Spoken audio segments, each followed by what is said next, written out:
Hello, class of 2020. We finally made it. This is the day. We're all going to graduate and they're going to make that little Zoom video and it's going to be really cool because guess what? We can watch this one over and over and over again. I mean, sure, they record it in other instances and in the past, but this one is really special because it's going to be, meant and exclusively recorded. But anyways, I'd like to go over a couple things before we actually get to that point. And so I'm just going to jump into my speech and let's just talk about a little bit of the history of the past 4 years and, what we've experienced. In 1720, there was the plague of Marseille. In 1820, there was the first outbreak of cholera. Following this, in 1920, we experienced a severe Spanish flu pandemic. And now that it's our year, 2020, the year we're meant to solidify our adulthood through final grade school memories, reminiscing on the past 13 years, and finally leaping from the familiar nest we've all called home these years. Some tit-talk decided that bats were a severely underappreciated cuisine. So for that reason, we're locked in our homes, stripped of those lifelong memories, and we've all looked forward to them, so let's just do what we can. And well, yes, these precious moments have been altered or removed from our grasp entirely. The flying fiend-eating gentleman can't take the memories we already have, and those we're going to make. Whether high school was overall a good or bad experience obviously varies from person to person. But one thing that we can all say is that we made it through. No one can take that away from each and every one of you. Though the good and the bad moments, you found a way to get through it. Quite possibly one of the most emotionally and physically draining portions of your lives. Sure, this may not look how we all dreamed it would, just because our graduation and final year didn't quite live up to the wildcat experience Zac Efron, depicted to us in our childhoods, doesn't mean we can't get our heads in the game and make the most of the time we have. While maintaining the obligatory distance, steal each and every moment you can with those around you, and this place we've called home for so long. This calendar year has been cruel to all of us, but I can safely say that it's probably been one of the worst years I've ever had. I mean, as early as the first week in January, I was sent spiraling, and it seemed like school and extracurriculars were all I had to get through this last little bit. Then before I knew it, we had our very own pandemic sending us even worse off, tumbling out the window all the same. As a result, I found myself working to pass the time, to prepare myself for the years to come. It felt like everything I had to look forward to was essentially ripped from my hands, and functionally, I was grasping at straws to hold on to something, to feel the sense of lasting happiness. And if there's one thing that you take away from this speech, even after all of that sappy stuff, I truly hope that it's this. Never give up. Ah, yes. As cringy as it may sound, these words are from the wise man that no one really can see, John Cena. Now, hold on. Don't judge just yet.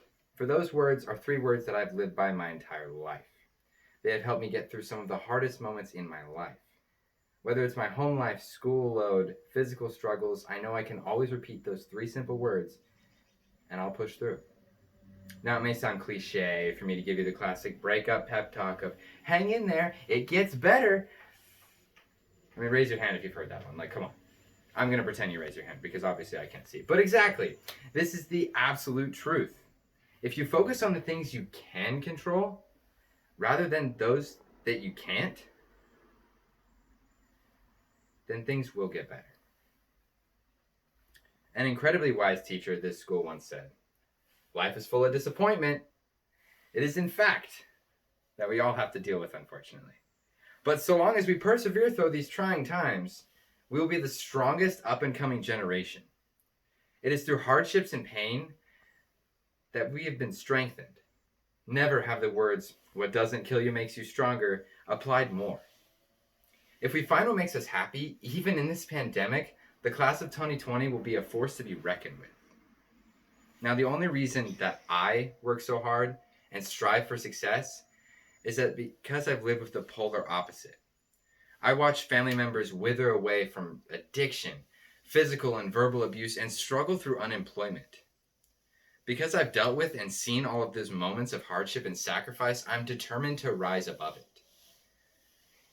And this is through my efforts in school, my efforts in my future, working my butt off now so that way my future can be different from those around me. And if we treat this pandemic as a chance to grow and form who we want to be, then we'll all be successful and show the world exactly what this class is capable of. So at the end of all of our hard work, our strive for our futures, and the lonesome quarantine days, we can all take part in this very special day because we're officially done. No more bells, no more grade rivalries, no more high school drama. Well, hopefully, in the next few years, we'll all find our place in this world. And I have full confidence that each and every one of you will shine wherever you go. Now, not everyone's a Zach Sebree, but can we just recognize that this man is legally fluent in French and is going to school in France? I mean, he was able to do this because he set his mind to it and never gave up. And you can too. Now take a moment. Now really take a moment. Let your life flash before your eyes. Similar to, I don't know, if you were to be clipped by a Honda Odyssey crossing the crosswalk. Remember what you were like 4 short years ago. For anyone who remembers, maybe picture chubby cheek Caden. Annoying Caden. Boy, wasn't he a treat. High school really hit me like a bus. Just as it affected each and every one of you in your own way. Now, whether you were the captain of your sports team or the kid who cleverly stood by Rutch to avoid, actually working, your role mattered to those around you. I mean, how else were the rest of us supposed to get through Fitness 1 without Rutch distracted? You may have soared academically, or perhaps chose to live vicariously through social groups. My one and only hope is that you made the most of the 4 oddly brief feeling years. It's not always that we encountered our problems alone.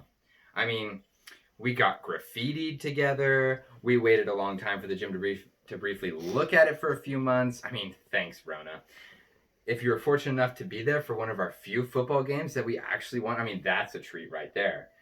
We donated the most socks to the man, the myth, the legend, Mike Smith. Heck, that's pretty cool. We even recovered our reputation from, well, a certain incident that accrued with one of our varsity sports teams a couple years ago. I'm sure most of you remember that one. Through clubs, sports, and even different pathways, we've all found some sort of place of our own, and it's helped us grow and connect.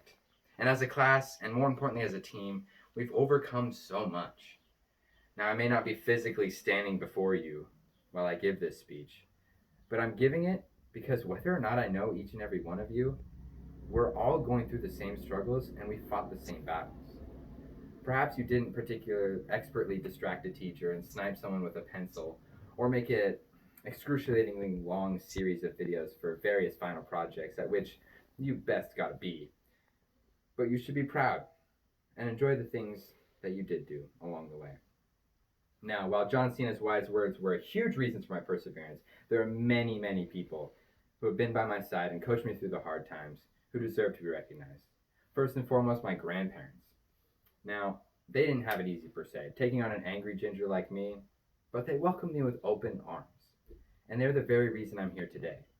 Then I'd like to thank my mom and Aunt Jenny, those who take on their own special way and showed me what I wanted to be. And of course, all my friends who have stuck by me since day one. I'm talking Zach Sebree, Austin Circle, John Pollock, Connor Whitmore, Lorenz Curtis, Xander Jenks, Evan Tim, Garrett Alvarez, and so many more. The memories I share with these people have more than changed me. They'll live with me through the rest of my life. Now, if you hated high school, I truly hope you found friends to lift you up and make the most of the time you had. Or maybe a teacher or a coach penetrated your soul with his heart. Personally, I opted not to have one of those due to my birthright, But we were, in fact, had numerous teachers that I had the privilege of having that made Mac High rise above the rest. I can't thank this school enough for having such an amazing faculty. Anyways, enough of my personal squabble. Class of 2020. It may not be conventional, but we've done it. And this may be the longest speech you'll ever hear. But hey, the next chapter of our lives is about to begin. And while it may be hard to say goodbye to some of your classmates or coworkers, or maybe it's really easy, think of it as the start of something new. rather than the end of something once great. I wish you all luck, and I hope you have a great graduation. Thank you.